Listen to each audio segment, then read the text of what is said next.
ከሰማይ ከ10,000 ሜትር በላይ ከፍታ ላይ አንድ ሰው ቢወድቅ ምን ይሆናል?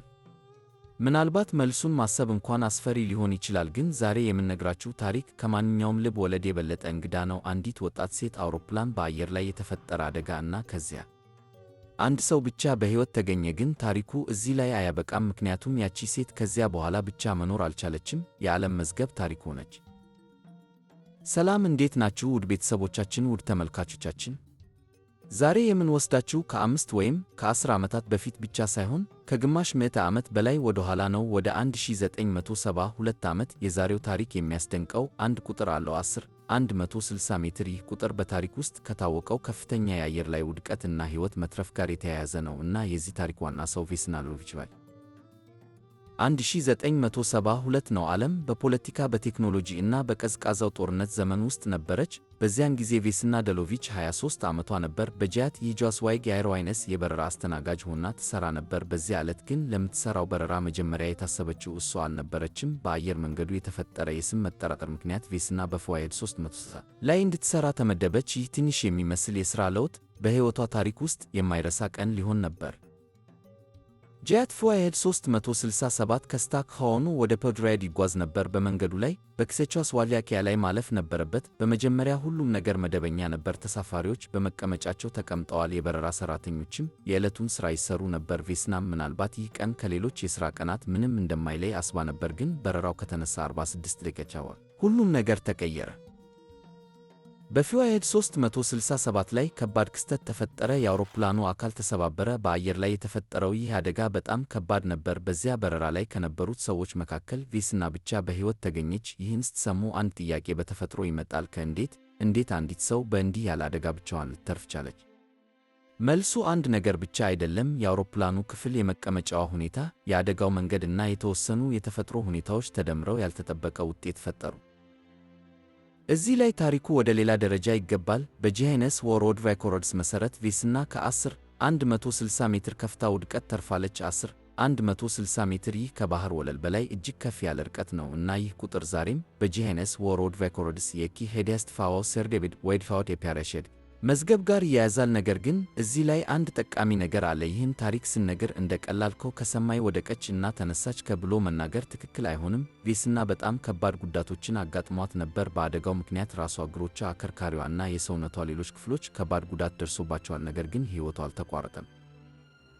የአውሮፕላኑ ቅሪት በበረዶማና በደን የተሞላ አካባቢ ወደቀ። በዚያ አካባቢ አንድ የአካባቢ ነዋሪ የነበረው ብሩኖ ሆንኬ ቬስናን አገኛት። ሆንኬ በሁለተኛው የዓለም ጦርነት ወቅት የሕክምና ልምድ ያገኘ ሰው ነበር። እሱም በአደጋው ቦታ የመጀመሪያ እርዳታ ሰጣት። ይህ ጊዜ ለቬስና የሕይወትና የሞት መካከል ያለ ትግል ነበር።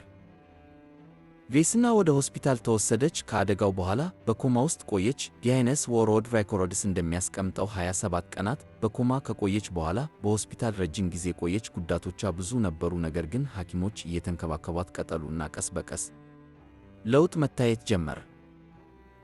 ከዚህ ታሪክ በጣም የሚያስገርመው ክፍል አንዱ ይህ ነው። ቬስና የአደጋውን ራሱን አላስታወሰችም። ከአደጋው ጋር የተያያዙ በርካታ ነገሮችም በአእምሮዋ ውስጥ ግልጽ አልነበሩም። ሰው እንዲህ ያለ ነገር ካሳለፈ በኋላ ምን ይሰማው ይሆን? ምን ያስባል? እንደገና በአውሮፕላን ላይ ሊሳፈር ይችላል ወይስ ለዘላለም ከአየር ጉዞ ይርቃል?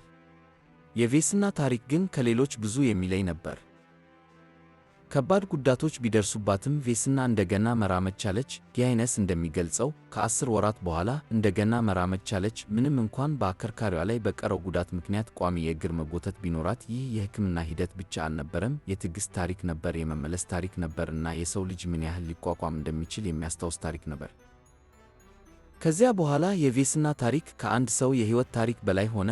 1985 ላይ ጊነስ ወርልድ ሬኮርድስ በይፋ አክብሯት። እሷም ከፍተኛ ከሆነ የውድቀት ርቀት ያለፈ እና በፓራሹት ሳትጠቀም የተረፈች ሰው በመሆን በመዝገቡ ገባች እና የዚያ ቀን ልዩ እንግዳ ነገር ነበረው። የሽልማቱን ማረጋገጫና ሜዳሊያ ያቀረበላት ታዋቂው የቢያድዌስ አፈማት ነበር። ቬስና እና ጓደኞቿ በወጣትነታቸው ቢያድዌስን በመስማት እንዳደጉ ተዘግቧል። ስለዚህ ያ ቀን ለእሷ በጣም ልዩ ትዝታ ነበር።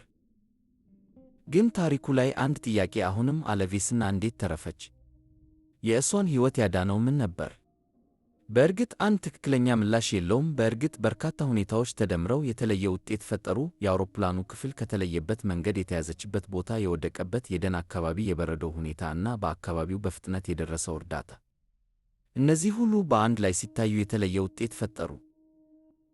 በፍላይት 367 የተፈጠረው አደጋ ራሱም ምስክር ነበረው። የቼኮስሎቫኪያ ከዌባ ኤሊያትሽን አድሾራይደኝ የአደጋውን ምክንያት በአውሮፕላኑ የሻንጣ ክፍል ውስጥ በተፈነዳ ቦምብ እንደተከሰተ ደምድሟል። በኋላ ግን የተለያዩ አማራጭ ንድፈ ሐሳቦች ተነሱ። ከእነዚህ ውስጥ አንዱ አውሮፕላኑ ከተጠቀሰው ከፍታ በታች ላይ ተመትቶ ሊሆን ይችላል የሚል ነበር። ግን ይህ ተከራከረ። የበረራ መረጃ እና የብላክ ቦክስ መረጃ እንደተመረመረ የጊኔስ ዘገባ ይገልጻልና የአደጋውን ከፍታ የሚመለከተው የመጀመሪያው ይፋዊ ሪፖርት እንዳልተሰረዘ ያሳያል። ስለዚህ ዛሬ የተረጋገጠውንና ግምት የሆነውን መለየት አለብን።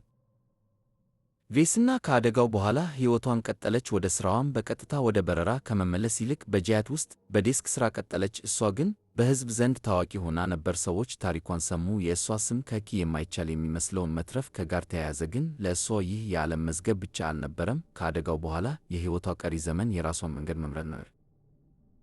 የቬስና ታሪክ ብቻ ስለ አንድ የዓለም መዝገብ አይደለም፣ ስለ ሰው ልጅ ጽናት ነው። አንዳንድ ጊዜ ሕይወት በአንድ ሰከንድ ውስጥ ሙሉ በሙሉ ሊቀየር ይችላል እና ከዚያ በኋላ ሰውየው የሚያደርገው ነገር የታሪኩን ቀጣይ ገጽ ይጽፋል። ቬስና የአደጋውን ቀን መርጣ አልነበረም፣ የተከሰተውንም ማቆም አልቻለችም። ግን ከዚያ በኋላ ሕይወቷን ለመቀጠል ተዋጋች። ይህ ነው ታሪኩን የሚያስደንቀው። አሁን እኔ ለእናንተ አንድ ጥያቄ ልተው። አንድ ሰው በሕይወቱ ውስጥ እንዲህ ያለ ነገር ካሳለፈ በኋላ እንደገና ለመጀመር ምን ያህል ድፍረት ያስፈልገዋል? የቬስና ታሪክ ለእኔ አንድ ነገር ያስታውሰኛል። አንዳንድ ጊዜ የማይቻል ብለን የምናስበው ነገር በእውነት ሲከሰት የሰው ልጅ ምን ያህል አቅም እንዳለው ያሳያልና የቬስና ስም ዛሬም በዚህ ምክንያት ይታወሳል። ውድ ቤተሰቦቻችን ዛሬ የቬስና ቬሎቪችን እውነተኛና አስደናቂ ታሪክ አየን።